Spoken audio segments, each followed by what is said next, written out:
Hey, how are you? Welcome back to the channel. My name is Drew, aka Booty Sweat, and I just kind of wanted to talk a little bit about something that I've noticed. I think kind of is a problem with people's mentality when it comes to fighting games, approaching fighting games that they play on a casual or even semi-competitive level, and that's tier lists. So tier lists are an interesting topic. We're going to get into why I think that for the vast majority of players, they don't mean anything. So before you come at me with your pitchforks and your torches and all of that stuff, just know I'm not saying tier lists don't exist. That's not my point. I'm not saying there aren't characters in games that are better than other characters. However, I'm just going to explore a little bit in this video why I don't think they matter for the majority of people playing fighting games. And so, anyway, if you're enjoying all the Mortal Kombat content, the fighting game content, make sure you like and subscribe, blah, blah, blah. Let's get into it. So the reason I bring this up is because I see a lot of people, whether it's in my comment section or in my Discord or other Discords or wherever, asking questions like, who's like a top tier character for me to pick in this game? You know, there are folks out there who will only approach a game, even a brand new game that they've never played before, brand new fighting game, brand new whatever it is, not even just fighting game. If it's a MOBA or an FPS or whatever, and all they'll worry about initially is what's good in this game before really even worrying about am I good in this game, you know? And so that's kind of a weird way to look at things in my opinion. So I use the example of Arachne in Smite pretty often, and I saw somebody else use this in a video. I don't remember what video specifically, but if you've ever heard this before, specifically with Arachne and Smite, that's where I got it from. But Arachne in Smite for a long time was considered one of the worst characters, if not the worst character in the game. Yet, if you looked at the online charts, the win rate for Arachne was above every other character in the game. So even though she was considered on a maximum competitive level, if you've got a team of people playing absolutely optimally, she was considered dog crap. She was trash. Nobody would pick her, and yet online her win rate was higher than any other character. And so that's kind of the thing. You can look at any fighting game and you'll see something similar.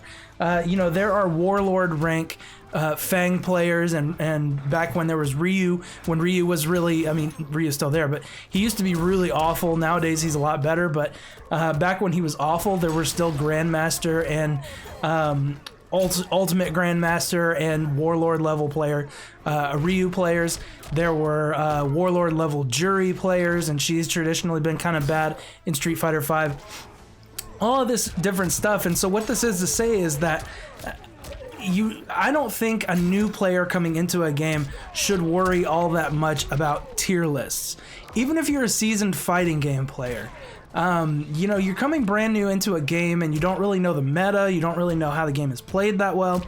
All you have are the basics of other fighting games that you might have played, or maybe, I did a poll recently and it seems like the majority of you guys only play Mortal Kombat. And based on my comment section, I've seen a lot of folks, this is actually your first fighting game, period. So, I just kind of want to encourage you, don't really worry too much about tier list, who's the best character in the game. Because you can take a worse character in the game. So a great example here is, you've been seeing me, I've been fighting Noob Saibot with Shao Kahn in this gameplay. And by the way, we played this live on Saturday on the live stream. So if you're interested in watching one of those, make sure you check us out then. But yeah, I was playing Shao Kahn and I was beating players who were using Noob Saibot. I came really close to beating a Cetrion player. I beat a Jackie player. There's all these different characters that are so good in this game, and Shao Kahn is considered pretty bad. And yet, I was winning with Shao Kahn against these other players. And sure enough, when it comes down to brass tacks, when you get into the upper echelons of gameplay and people really know what they're doing, then of course the better players or the better characters are going to have that distinct advantage. But that's really not where the majority of people are playing. And if you're up there, if you're competing in tournaments and all that kind of stuff, I'm not talking to you. I appreciate you being here and watching, but you don't have to go down the comments and give me a long lecture about why in the tournament scene tiers are super important. I don't care. That no one cares. That's not what we're talking about. What we're talking about are people that are really just playing the game at a basic level and trying to get a feel for things, trying to win some online matches, really, because that's all most people really want to do. In fact, most people actually don't even play online. And then those that do play online do so at a really casual level. So I just kind of want to put that out there. Like, if you're coming into the game and you're worried about who's top tier, I'm telling you, it doesn't matter. You can go online and win with any character in the game. When you're learning the game, you're brand new, and you're going to be playing other people who are learning the game and brand new, and you're going to improve that way, and you're going to improve steadily and surely, but it really doesn't matter whether or not you're playing a top tier character in that situation. Play whoever you want. Pick somebody who's cool, and if you like top tier, if that's your motivation, genuinely, if you have fun being like, look, I want to play the top tier characters, more power to you. I'm not saying you can't do that. I'm just saying don't overemphasize how important tiers are, because inevitably you're going to have situations where people, you know, this is where you end up with the low tier god kind of situations. Not to call anybody out, but you know, where we get complaints about, oh, well, this character is so broken and that character this and that. That doesn't really matter at most levels, right? Whether or not a character is quote unquote broken or underpowered or all that. And all of that stuff just really is not going to matter. You know, you hear a lot of people make those complaints, and I do it too. You know, I fall into this trap too, where I'll be like, Shao Kahn is so weak, this character's so underpowered, and that's why I'm losing. Well, you know, it probably has a lot to do with me too, you know? So that's another kind of pitfall that can happen when you rely too much on tier information. You start relying on that information over your own skill and your own progression. And you start thinking things like, well, if only this character was better, I'd be winning this match.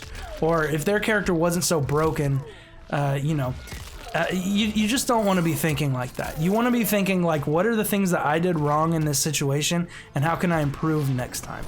That's what you need to be thinking about. Don't worry so much about tier lists and how good characters are or bad characters are. It doesn't matter. Okay?